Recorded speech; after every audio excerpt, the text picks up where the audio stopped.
Pemboman udara pertama Indonesia. Operasi pemboman udara pertama Indonesia digagas dan dilaksanakan oleh para pelajar yang belum pernah terbang. Dikutip dari histeria.id, ditulis oleh MF Mukti. 30 menit beranjak dari pukul 02 dini hari, tanggal 29 Juli 1947, di atas pembaringannya yang hanya 5 kursi kelas dijajar, pemuda Sutarjo Sigit gelisah. Mata kadet, sebutan untuk pelajar penerbang di sekolah penerbangan Maguwo itu, tak kunjung bisa terpejam. Parasut yang dijadikan bantal olehnya juga tak membantunya bisa cepat tidur. Tugas berat yang bakal diembannya terus memenuhi kepala Sutarjo.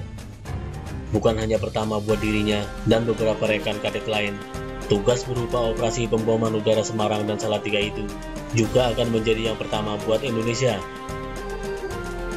Tugas itu muncul sehubungan dengan dilanggarnya kesepakatan dalam perjanjian Linggarjati oleh Belanda. Pesawat-pesawat Belanda terus memborbardir sasaran-sasaran strategis milik Republik. Selain menimbulkan korban jiwa, serangan-serangan itu membuat Indonesia kehilangan banyak lapangan udara. Berikut pesawat-pesawat yang dimilikinya. Sutarjo dan Mulyono menyaksikan langsung ketika hendak ke Lanut pada 21 Juli 1947. Waktu tiba di pangkalan udara, mereka masih menyaksikan 6 buah pesawat yang sedang terbakar, yang terdiri dari Cukiu, misi koreng, dan beberapa cureng yang sebagian besar tinggal kerangka dan abu belaka. Bambang Saptoaji, Mulyono, Suharno Koharbani, Sutarjo, dan beberapa kadet udara lain bertekad untuk membalas dendam dengan melancarkan serangan udara ke daerah pendudukan Belanda. Kendati sempat ditolak 3 pimpinan teras AURI, kegigihan mereka memperjuangkan ide membuahkan hasil. KSAU Komodor Surya Dharma dan deputinya bidang operasi, Komodor Muda Udara Halim Perdana Kusuma, merestuinya kendati tidak memerintahkan operasi sukarela itu. Kalau ditinjau dari segi militer, apa yang Anda saudara-saudara lakukan tidaklah besar artinya. Namun, bila ditinjau dari semangat perjuangan bangsa secara keseluruhan, apa yang akan kalian lakukan ini adalah untuk menggugah semangat perjuangan bangsa Indonesia. Kata KSAU Komodor Surya Dharma kepada para kadet sebagaimana dikutip Aditya Warman Surya Dharma dalam buku Bapak Angkatan Udara Suryadi Surya Dharma. Halim lalu menetapkan hari H, operasi tanggal 29 Juli pukul 05.00 dengan sasaran Salatiga dan Semarang. Mulyono ditemani penembak udara Dun Rahman diplot menyerang Semarang dengan pengawalan Bambang Saptoaji yang menerbangkan Hayabusa. Sutarjo ditetapkan sebagai flight leader dan ditugaskan menyerang Salatiga bersama penembaknya yang juga bernama Sutarjo. Keduanya juga didampingi Suwarnoko sebagai wingman dan Kaput sebagai penembak.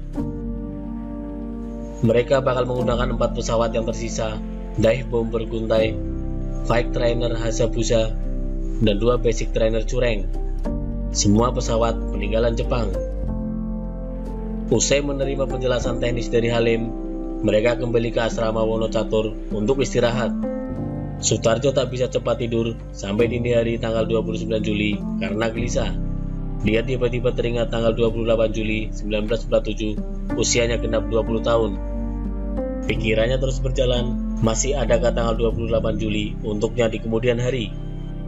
Pukul 03.30, para kadet dibangunkan dari tidur. Mereka lalu diangkut ke Lanut menggunakan sedan tua. Naas, mobil itu mogok di tengah perjalanan. Alhasil, para kadet melanjutkan perjalanan dengan berjalan kaki. Para teknisi masih sibuk mempersiapkan pesawat ketika mereka tiba di Maguwo. Sutarjo kembali sial, pesawat yang akan diterbangkannya tidak bisa dipasang senapan mesin. Alhasil, Sutarjo harus pasrah terbang tanpa alat pelindung diri. Namun, kesialan lebih diterima Bambang. Sistem sinkronisasi antara tembakan senapan mesin dengan putaran baling-baling pesawat Hayabusanya tidak dapat diperbaiki. Alhasil, dia gagal terbang. Bambang sampai membujuk rekan-rekannya agar mau digantikan, tapi usaha itu tidak berbuah. Setelah menerima briefing singkat Surya Dharma dan Halim, para kadet mengudara tepat pukul 05.00 dengan bantuan lampu mobil yang diparkir di pinggir runway sebagai taxiway light dan sorotan lampu sebuah pesawat yang parkir di ujung runway. Bambang hanya bisa menatap dari darat. Para kadet tanpa pengalaman terbang itu, terlebih terbang di waktu gelap, mengalami kesulitan begitu mengudara. Terlebih Sutarjo, matanya hampir buta karena terpapar cahaya berlebih dari lampu pesawat di ujung landasan. Sampai beberapa waktu, pesawatnya terpisah dari rombongan. Di atas sebuah danau luas, Suharnoko memantapkan hati bahwa telah mencapai Ambarawa. Bom pun dilepaskan dari sayap pesawatnya ke beberapa tangsi Belanda. Selesai melakukan pengeboman, Suharnoko mengarahkan pesawatnya ke Salatiga untuk bergabung dengan Sutarjo. Sutarjo asik sendiri di atas Salatiga karena terpisah dari rombongan. Begitu pesawatnya mendekati sebuah markas militer Belanda, dia langsung menarik tuas merah di kokpit. Bom dari sayap kiri pesawatnya pun memporak-porandakan markas Belanda itu. Dia langsung bersiap-siap untuk pengeboman kedua, namun sial, tuas pelepas bom patah sehingga pemboman keduanya gagal.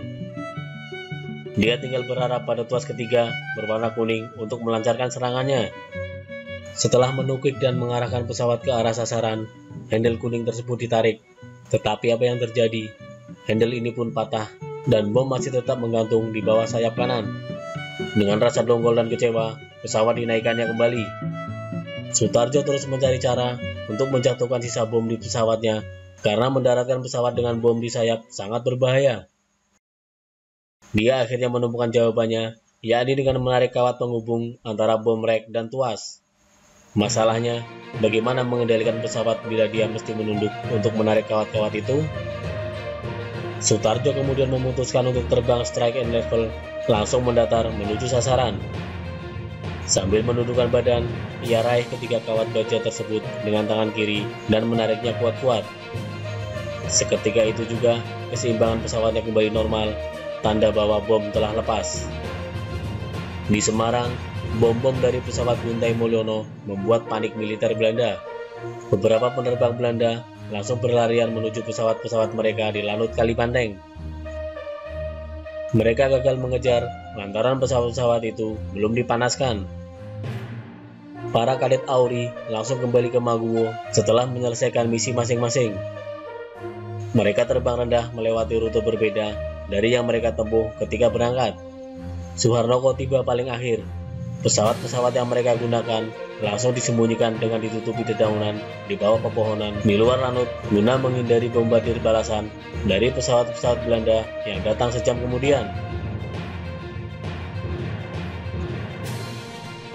Para kadet penerbang Indonesia yang hanya dengan pengembelengan darurat secara kilat di sekolah penerbang telah berhasil melancarkan operasi udara yang pertama kalinya dalam sejarah perjuangan TNI Angkatan Udara.